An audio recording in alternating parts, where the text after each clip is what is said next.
Hello friends, welcome back to my channel for easy learning of dentistry through Dent Learning.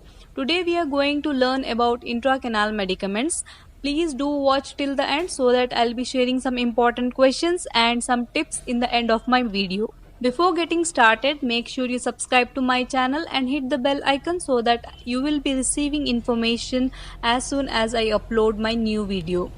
Intracanal medicaments are biocompatible materials that are to be placed into the prepared root canal after shaping and cleaning of root canal.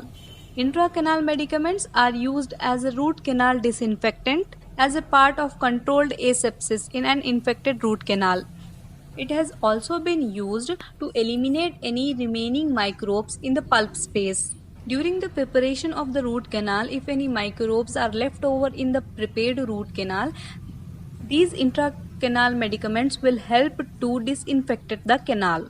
The other use is to neutralize the tissue debris remaining in the prepared root canal. Some of the tissue debris from the infected pulp and also from the dentine are remaining in the prepared root canal that are to be neutralized by intracanal medicaments. And the other coming use is it act as a barrier for leakage of dressings that are to be placed in next appointments.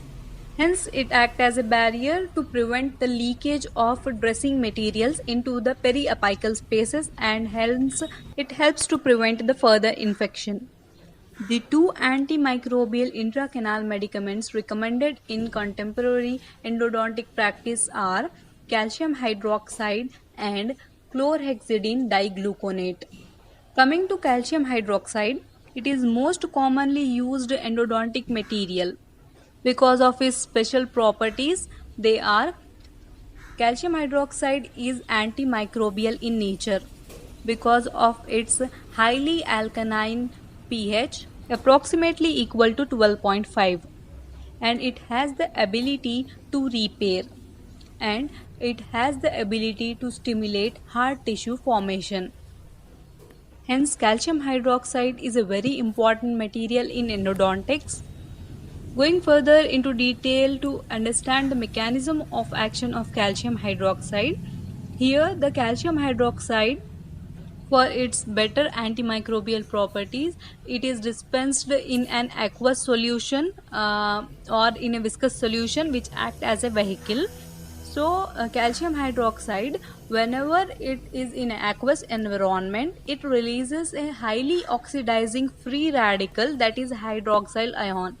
This hydroxyl ion is important. It will help in damaging the bacteria.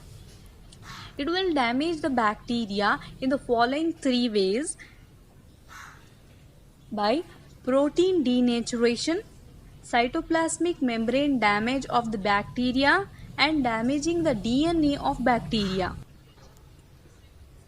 Hence, the calcium hydroxide has a good antimicrobial property because of highly alkaline nature and because of its pH, which is 12.5. It repairs, it stimulates the hard tissue formation. It also destroys the bacteria by protein denaturation, cytoplasmic membrane damage, and also DNA damage of bacteria.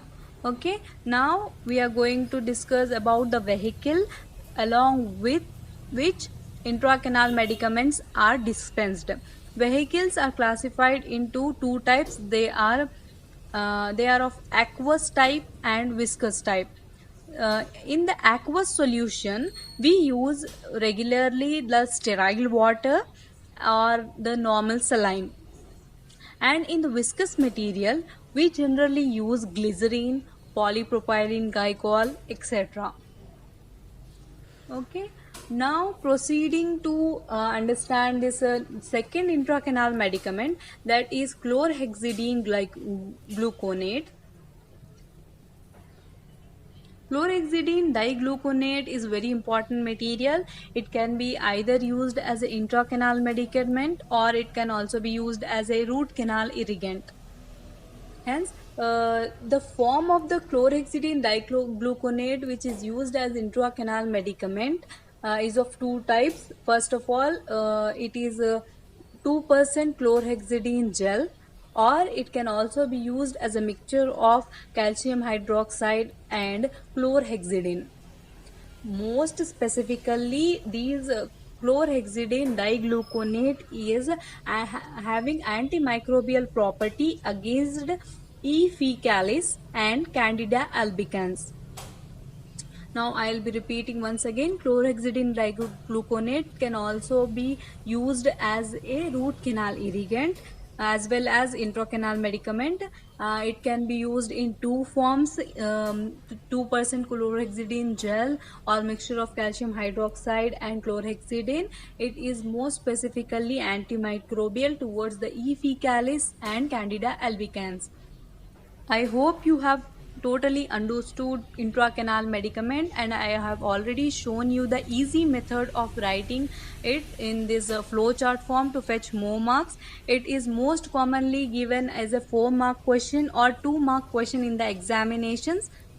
Along with the intracanal medicaments, root canal irrigant is also a very important question. Always write your answers in a flowchart form or in a point-wise manner. Do not write it in a paragraph, as it is difficult to correct by the examiner. Hence, to fetch 4 marks, follow this method of writing in the examination, and it will consume less time.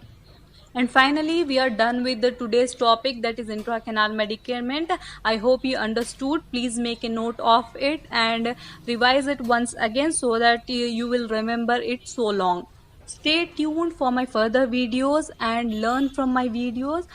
Please subscribe to my channel and like my videos. Please watch the video till the end to get the important questions and tips. Follow all the precautions at home to get rid of this pandemic, and stay home, be safe, be happy, and keep learning with Dent Learning, which is an easy learning platform. Okay, thank you. And